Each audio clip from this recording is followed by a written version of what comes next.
in this country. That's the one thing I worry about, and that's the one thing we all need to address. How do we tackle that problem? Well, you begin by hopefully having people who run businesses understand it's good for them. Joining us now to talk about this, Douglas Holtz-Eakin, president of the American Action Forum and former Kane 2008 advisor, and our guest host, Steve Ratner, of course. The good part, or interesting part, is you had, a Democrat and a Republican on the show in the past week talking about this issue. At the same time, Douglas, you could argue the president, who used to talk about this issue a lot, has basically stopped. Right. Yeah. He once called it the seminal issue of our time, but if you went 1 month after that announcement, you found out that Americans weren't motivated by this. It didn't energize them. The polling was quite weak, and the White House simply stopped talking about it. I think the important thing to recognize in the comments we heard were this is a global phenomenon, and you shouldn't confuse its roots with things that go on in the United States. You can't be traced to a single regulatory policy, a tax policy, anything like that. We need to recognize the global scope of this, that it's a powerful economic force, and the best thing to do is get ahead of it. And we know the answer to that is better educations, beginning with kindergarten or maybe even pre-K. And we know it means people need to save more and get some of the financial rewards to global commerce. But we've not been very successful in the U.S. at improving our education system. We've recognized its flaws, but we haven't improved it much. And saving, personal saving in particular, has always been a weak point in the U.S. economy. So it's a big challenge for us.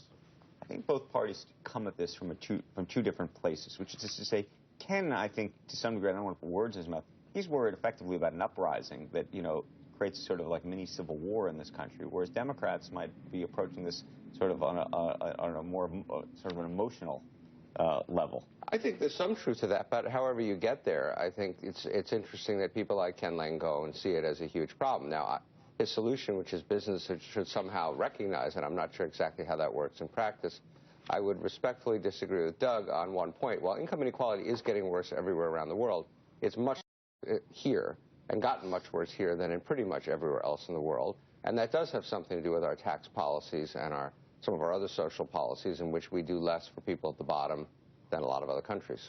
So, you don't think that this is a globalization issue, a technology issue? I think it's very much a globalization issue. I'm just saying it's happened here more than it has in a lot of other countries. It's very much a globalization issue. I saw this very visibly when I was working on the auto thing, where there were so many American auto jobs that have gone to Mexico and other places because they have very good labor at very low prices.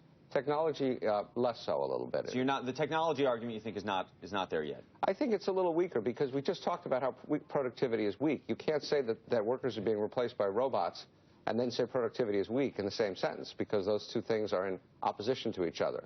And so I think the whole robot automation thing is a bit overplayed. The technology thing affects wages, sure. People with technological skills get higher wages, and that gets back to what Doug was saying about education and training. So, Doug, I mean, the solutions that you're talking about are what I call, 10, 20, 30 year, they're generational solutions, meaning you're not going to see you're not going to see the benefits of whatever investment you're making in education, for example, today. You're not going to see that, for 20 more years. What can actually be done now?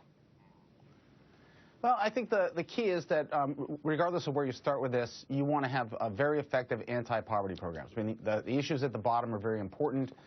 The dividing line between being poor and not being poor in America is work. If you look at someone who is working, their chances of being in poverty are in the single digits. If you look at people who are not working, it's 20% or more. So we need to think about all of our social safety net policies with a pro-work emphasis and make sure they're not impeding access to work.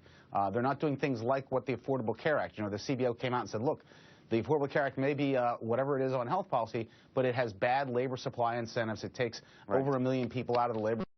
Think about all of those things again and again, because the poverty issue you can get at most quickly. Steve, the other issue in terms of how to approach this is, do you try to effectively, as Hillary Clinton would say, topple the 1%, or are you trying to raise the bottom?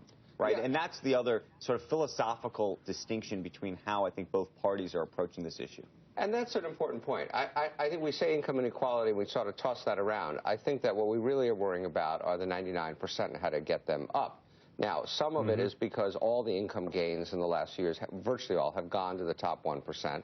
So you do have to have policies that somehow try to address the balance. But we really are trying to talk about how to, if the 99% were doing better than they are now, I think you'd hear less talk about income inequality and about some people at the top who are doing very well. But the rhetoric about toppling the 1%, which you've heard from Hillary and others, do you think that's from a emotional and political perspective the right approach, as opposed to approaching it from the we want to lift the boats of the 99?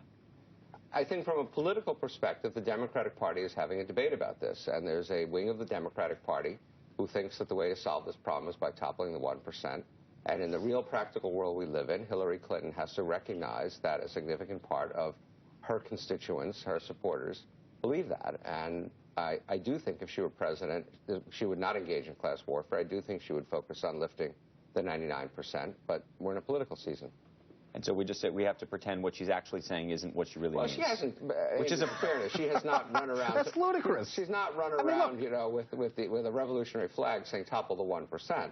She's saying it's unfortunate that hedge fund operators make more than all the bus drivers in Iowa put together, things like that she said. And I think you can interpret that to mean as much we need to pay the bus drivers more or the teachers more as the fact that she's trying to bring down the 1%. Douglas, you get the last word.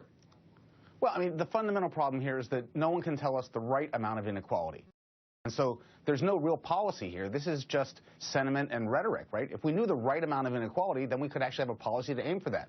There's no North Star here, so there's no real policy. There's just rhetoric. And toppling the 1% is bad rhetoric, but talking about inequality without a real goal is also bad policy. Okay. Gentlemen, thank you. When we come back this morning, are you ready for the second half? Dom Chu opens up the playbook to see if the large cap leaders will stay hot. And coming up at the top of the hour.